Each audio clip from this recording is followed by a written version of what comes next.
Мына қысқы трансферлер ойынды өзгертіп тастады. Доллар оң жақта, евро сол жақта, фунт қолында деп әндеткен Челсидің бастығы ағылшын премьер-лигасында рекордтардан рекорд қойып жатыр. Бүгін Роналду, Мудрик, Энсо, Феликс, Суарес, Гакпо тіпті Марокконың жұлдызы атанған Унай туралы жай айтып қоя салмай, қалай ойнайтындар туралы және сәтті трансфермен соны айтамыз. Орташа трансферден бастап ең қызығына дейін тамашалаңыздар. Сіздермен бірге Желі Ақтай арнасы және оның жүргізушісі мен Беклан.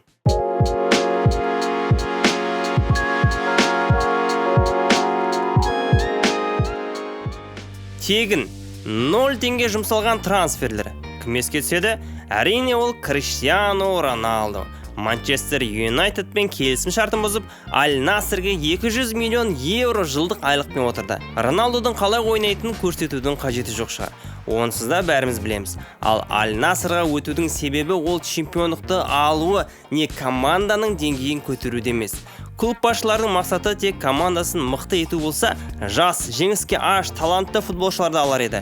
Бастықтардың ойы тек өздерінің клубтары мен лигалардың атағын көтеру. Солай болып жатыр ма? Дәл солай. Тіпті кейбір атақты парақшылардың өзі осы лигадағы қызықты сәттермен бөлісулерін бастап кетті. Толығырақ бұл ауысу туралы да жеке видеом бар. Сілтеме жоғарыда. Daily Blind. Қорғаушы Аякс сапына Баварияға ауысты. Бавария өз сондай универсалды ойыншыларды жақсы көреді. Лам, Кимих, Лукас Эрнандес, Павар. Қазір айтатын Канселоды тек бір позициямен шектелмейді. Блинд орталықта сол қапталында қорғаушысы бола алады. Өзінің алтын сол аяғы мықты мен деген жартылай қорғаушылардың пастарынан пасты кем бермейді. Әсіресе бұл кезіндегі Ван Персиге шығарған пасынан ақ көрінген еді.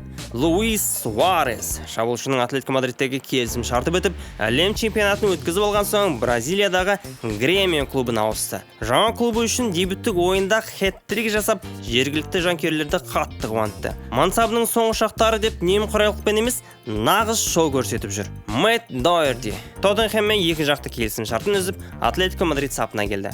Атлетико дәл осы кезеңде оң қапталын қорғаушысына аш болып жүреді. Себебі командада қазір тек әлем чемпионатында Аргентина құрамасына сапалы өнер көрсеткен Молина ғана бар.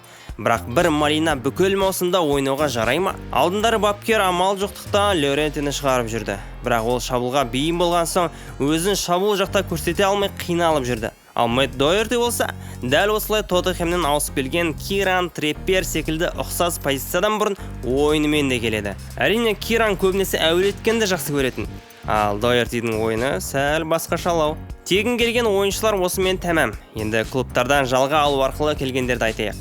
Бұл жерде мықты әрі талантты ойыншылар жетерлік. Бірінші Уэстон Маккенни, жартылай қорғаушы Ювентус сапына Лидске келді. Тек ортада емес, керек кезде шабуыл шебінде де ойнай береді. Әлем чемпионатында осы ұнамсыз қылығы арқылы ғана менің есімде қалыпты, шын айтсам. Ал футболшы ретінде Лидске өз үлесін қосары анық. Ваут Вегерст, шабуылшы Бернлиден Манчестер Юнайтедке ауысты. Бәлкім Бернлидегі ойынын көрмеген шығарсыздар, бірақ Нидерланд құрамасында өзін барынша көрсетті. Ал Аргентинаға қарсы ойында тіпті сол матчтың жұлдызы атанды. Өйткені Нидерланд құрамасы сол матчта 2 гол ғана соқты. Дәл сол 2 голды да осы Вегерс салды. Маусымның аяғына таман бұл ойыншының шаруасы тек жалға алумен аяқталмайтын секілді. Манчестер Юнайтед қолын сілтей салмайды. Матеус Кунья шабуылшы Атлетико Мадрид сапына клубтың деңгейін көтереді деп шақырылған. Алаңға шыққан сәттерде өзін жақсы көрсете білді. Алайда бапкер шыны керек көп уақытты бұл ойыншыға сыйлай алмады. Ал аз уақыт алған ойыншы өзін көрсете ала ма?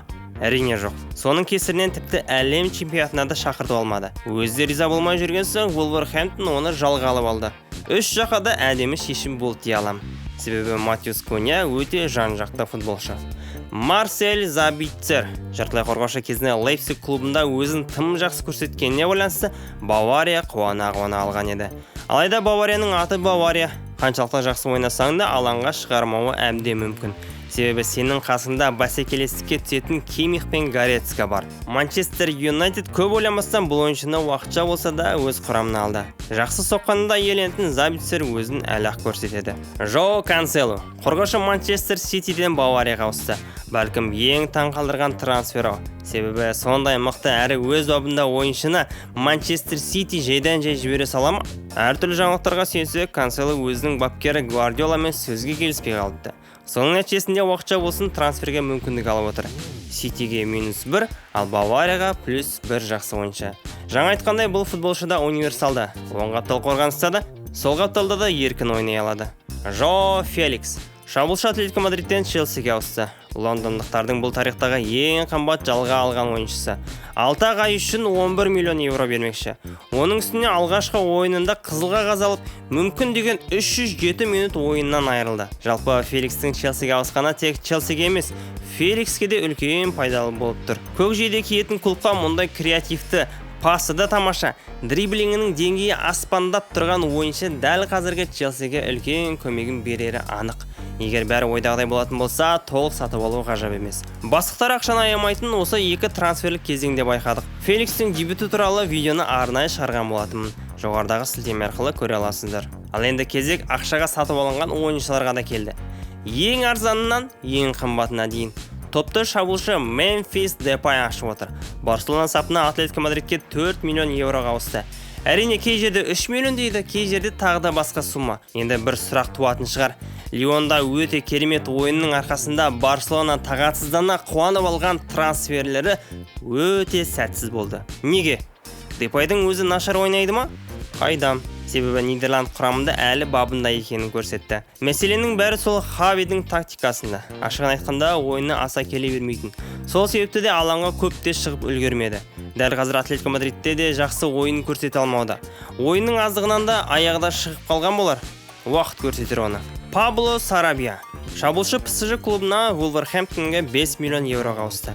Жалпы деңгейі жаман емес, ойыны да нашар деуге тілім бармайды. Әрине Неймар, Мбаппе, Мессилар секілді мықты болмаған соң, ПСЖ орта деңгейлі ойыншыны қажетсінбеді. Себебі Париждік клуб тек мықтыларды алғанды жақсы көреді. Бірақ өнерін барынша көрсетсе, Сарабия өзін кім екендігін көрсететін футболшы. Вулверхэмптонның шабуыл шебін күшейту керек. Виктор Цыганков, Украинаның кезекті таланты. Жартылай қорғашы Динамо Киевтен Жирона клубына 5 миллион евроға ауысты. Жылдам шапшаң ойыншы Жиронаға үлес қосары анық. Баяғыдан бері кетеді деген сыбыстар көп еді, алайда тек осы қыста ғана сәті туып Испанияға жол тартыпты.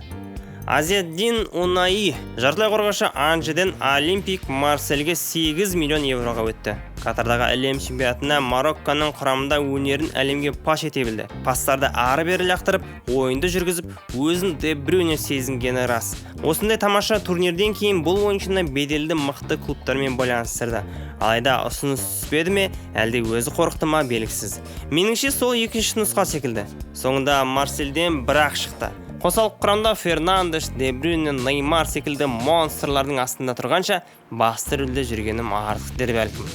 Ян Зомер қақпашы Боруссия Мюнхен-Гладбахтан Баварияға 8 миллион евро және қосымша бонус ретінде 1,5 миллион евроға ауысты. Бавариядағы Нойердің жарақаты маусымның аяғына дейін жазылмайды деген соң, басшылық дереу жақсы нұсқа іздей бастады. Көздері өзін сынақтардан өткізбей-ақ мықты екен бұрыннан көрсетіп қойған Ян Зомерге түсті. Шынында да мүмкін емес деген топтарды қиналмастан ұстайтын.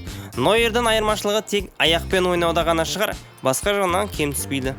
Жоржиньо жартылай қорғашы Челсиден Арсеналға 11 миллионға өтті. Кезінде тіпті алтын допқа үміткер болған ойыншы клубына керек болмай қалды. Себебі жаңа басшылық, жаңа бапкер, жаңа көзқарас. Сенің позицияңа ойыншылар күннен күнге келіп жатыр. Соңғы кездерде қосалық құрамнан ғана шығып жүрген соң трансферді өзі қалаған секілді. Негізі өте сауатты ойыншы. Әрине көзге түсіп алып бара жатқан жақтар жоқ, бірақ әрбір команда осындай ойынға темп бере алатын ойыншыны армандайды. Ал чемпиондыққа келе жатқан Арсенал үшін бұл үлкен олжа. Руслан Малиновский жартылай қорғашы Аталантадан Марсельге 10 миллион евро плюс бонус ретінде 3 миллионға ауысты. Аталанта неге жібере салғанын түсінбедім. Өте тамаша ойнай білетін футболшы. Әсіресе алыстан жасайтын соққыларын қайта-қайта көре берген келеді.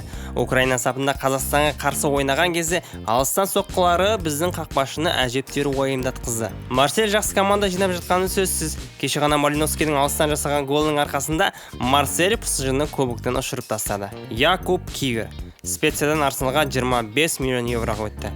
Пасы да, басы да, добалу қасиеті де бар ойыншыны алу Арсеналға үлкен көмек. Чемпиондыққа бір құраммен алысқа бармайсың. Әсіресе осындай бой ұзын жас қорғаушы таптырмас трансфер. Ван Дайк секілді болмаса да, өзінікін берері анық. Леандро Троссард Брайтоннан 25 плюс 5 миллион бонуспен тағы да сол Арсеналға ауысты. Лондондықтар әрең дегенде шыңға шыққан мүмкіндіктерін оңайлықпен жоғалтқысы келмейді. Троссардтың бойы 172 см болғанымен денесінің мығымдығынан қарсыластарға бой бермейді. Шабуыл шебінде әсіресе өзінің соққыларымен есте қалған. Арсеналдың қоржынына плюс бір мықты ойыншы. Жоржиньо Рюттер Хофенхаймнан Лидске 28 миллионға ауысты. Алдай аламында, тебе аламында, паста бере аламын. Тек тоқтатып тырысып көріңдер дейді Рюттер. Қазіргі таңда Лидстің жағдайы кестеде мүшкіл. Алайда осында ойыншылардың арқасында орта жаққа жылжуы әбден мүмкін. Бенуа Бадияшвили қорғаушы Челсидің құрамына Монакодан 38 миллион евроға ауысып келді. Бойы 194 сантиметрді құрайтын Бенуа әріптесі Тиаго Сильвадан әжептәуір ұзын көрінеді. Алайда дәл осындай аңыздың қасында ойнау бұл 21 жастар жас талантқа үлкен мүмкіндік. Бар талантын толық қалыптасқан тәжірибеге ауыстыруға сәт туды. Энтони Гордон шабуылшы Эвертонның арабтар елі кетіп жатқан Ньюкаслға 45 миллионға ауысты. Өте жылдам ойыншы екен. Әрине соққылары, дриблингі ондай мықты емес, бірақ сол ойынды түсінуі және жылдамдығының арқасында жақсы нәтижелерге қол жеткізіп жатыр. Жаңа командасының кестедегі орны әрине чемпиондыққа жақын емес, алайда чемпион болуы да әбден мүмкін. Коди Гакпо PSV-дан Ливерпульге 42 плюс 8 миллион бонуспен келді. Гакпо туралы көп айтудың қажеті жоқ шығар, себебі Катардағы турнирде Нидерланд құрамасымен өнерін халыққа паш етті. Күшке толы сол аяғы қақпаның торын тесіп жіберердей. Негізі әлем чемпионатына дейін PSV-да өзін жақсы көрсеткен. Жаңалықтың бәрі осы жас талантты еді. Ақыр соңы Ливерпульден мана кеткен соң бізге Венгер керек деп осы жігіт қалды. Әзірше сәтті трансфердеуге келмейді, себебі PSV-дағы ойынын көрсете алмай, АПЛ-ді жайғаса алмай жатыр. Көре жатармыз. Михаил Мудрик Украина таланттар шығарудан жалықпайды. Шахтерден Челсиге 100 миллионға ауысты. Алайда оның 30 миллионы бонус ретінде. Өте шапшаң, жылдам ойыншы дебюттік ойында гол соқпаса да, есте қаларлықтай қимылдар жасады. Жаңа түскен Эден Азар секілді екен. Ағылшын мен Украина лигаларын салыстыруға келмейді. Барлығы осы бойынша наразылықтарын білдіруде. Ол мұндай жоғарғы АПЛ-де ойнай алмай қалады деді бәрі. Бірақ оның бәрін уақыт көрсетеді. Алғашқы ойыны осыған дәлел. Бұл туралы жеке видеом бар, жоғарыдағы сілтемеден қараңыз. Ал енді ең қымбат трансфер. Бұл Бенфика сапынан тағы да сол Челсиге өткен Энсо Фернандес 121 миллион евроға ауысты. Бәлкім әлем чемпионаты біткеннен бастап осы Энсо туралы оқумен болдық-ау деймін. Қайда барады, кім алады, қай клубты таңдайды, ондай баға бере ала ма деген мыңдаған пікірлер мен сұрақтар туындады. Ақыр соңғы күндері Энсо Челсиге пәлен сумаға келді. Лондондықтардың президенті бір ойын ойнап жатқан секілді. Бапкер қай ойыншыға саусағын көрсетеді, ертесіне қасында тұрады. Бағасы маңызды емес. Мықты. Мұндайды көрмегелі қай заман. Бір клуб осыншама қымбат трансферлерді бір айналым ішіне жасағанын сіз де көрдіңіз бе осы уақытқа дейін? Енді бапкері Поттер бір нәтиже шығармаса, өте ұят болады. Ал Энсоға келетін болсақ, ол өте жинақы және сауатты ойнай білетін футболшы. Бекерден бекер барлық клуб қызыққан жоқ. Аргентина сапында да өте мықты ойнап, турнирдің ең үздік жас таланты атанған еді. Айтпақшы, байқадыңыздар ма? Трансферлердің бағасы тым өсіп кеткен. Осыдан 7-8 жыл бұрын 100 миллион деген ойбай, не деген сұмдық дейтін еді. Бейл Реал Мадридке 100 миллионға өткен кезде бәрі 100 миллиондық Бейл деп мазақтап та жүрген кездер болды. Ал қазір осындай суммалар ол үйреншікті. 50-60 миллиондық ойыншы қазір әдетті көрініс. Мен айтқан бұл қысқа трансферлердің барлық тізімі емес.